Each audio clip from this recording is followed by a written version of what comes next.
boa segunda-feira, meus amores. Hoje vamos dar início à nossa aula de português, capítulo 5, palavras, versos e emoções. E que nós todos tenhamos uma semana abençoada e cheia de realizações. Assim como se brinca com a bola, boneca e dominó, é possível também brincar com as palavras. Além de muito criativo, brincar com as palavras pode ser mais uma forma de arte. É ter a liberdade de fazer combinações que podem alegrar, sensibilizar e até mesmo impressionar o leitor. A leitura é como um filme, além de fazer você viajar, certo? Imaginar, mexe também com os nossos sentimentos. Leitura, início de conversa. Os mais variados temas podem ser abordados em um poema. Os diversos tipos de poemas podem nos divertir, ensinar e até mesmo emocionar. Você gosta de ler poema? Por quê? Tem algum poeta preferido? Vamos comentar. Que emoções você já sentiu ao ler um poema? Compartilhe suas experiências com a turma. E aí a gente vai compartilhar no grupo essas experiências, tá bom, meus queridos? Agora, leia o poema a seguir. Gente grande. Gangorrar nas folhas da bananeira era tão bom, mas muito perigoso. Chupar manga lá nas grimpas da mangueira era uma beleza, mas perigoso.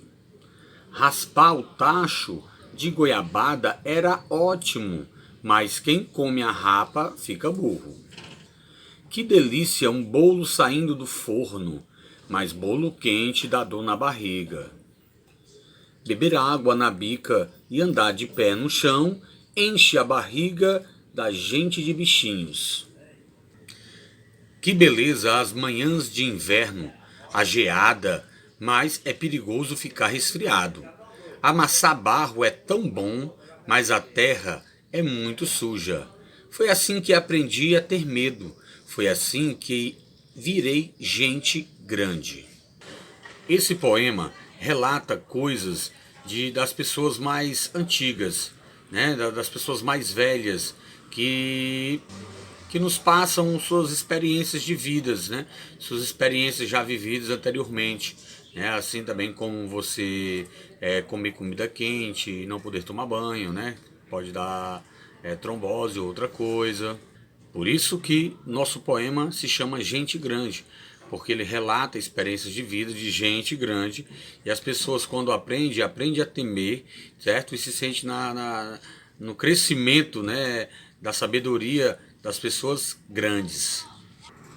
Vânia Amarante nasceu em 1945 e faleceu em 1985. A autora do poema que nasceu, né, que nós acabamos de ler, né, Gente Grande, a autora do poema que a gente acabou de ler, nasceu em Juiz de Fora, Minas Gerais. Publicou seu primeiro livro, Marginal, em 1980 e outros posteriormente também. Alguns anos depois, seus poemas são marcados pela lembrança da infância em uma cidade do interior, né? As lembranças que remetiam, que incentivavam ela a criar esses poemas, lembranças de sua infância, de como ela vivia, com seus pais, avós, de todo aquele ar interiorano, de suas tradições, de suas brincadeiras e etc. São pensamentos e sentimentos que remetem a um passado e que inspiraram essa autora, Vânia Amarante, a publicar vários livros contando histórias fictícias misturadas com a realidade de sua infância.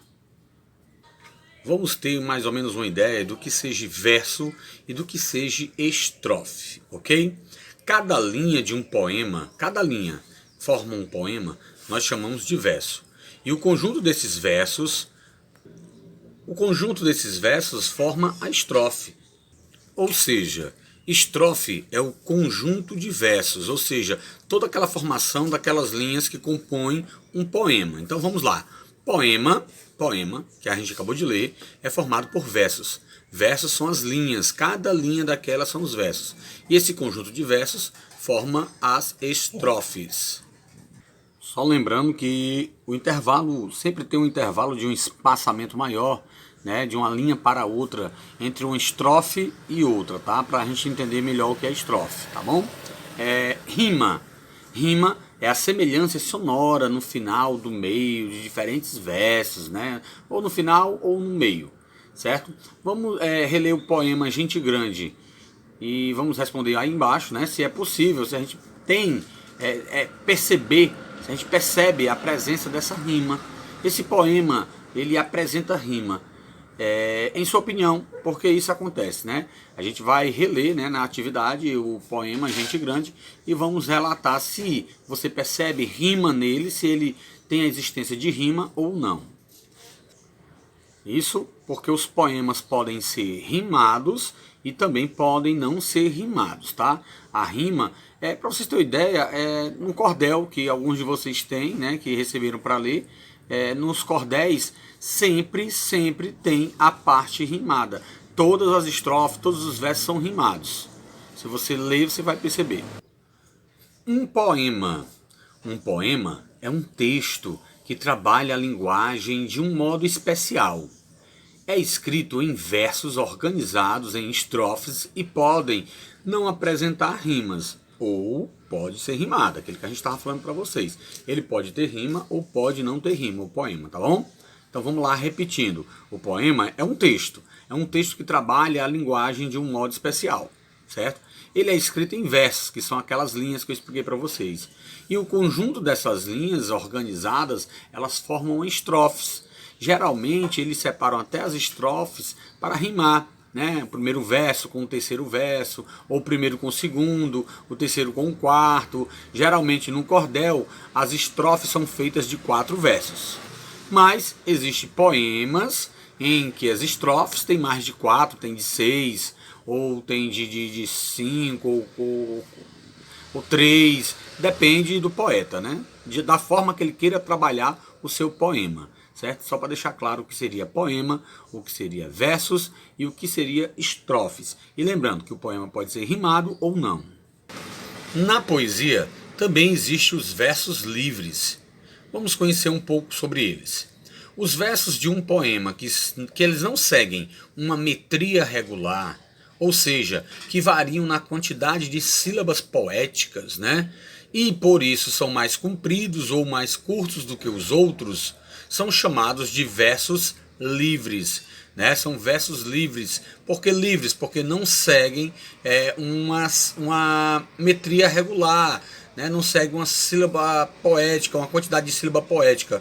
Todos eles são feitos, né, a maioria deles, de forma irregular, ou seja, um verso com mais palavras, outro verso com menos palavras, onde não há uma rima. Isso aí são versos livres, né? Existem outros versos também que não tem rima e que não são versos livres, entendeu? Mas que seguem uma simetria, que seguem uma quantidade de sílaba poética, né?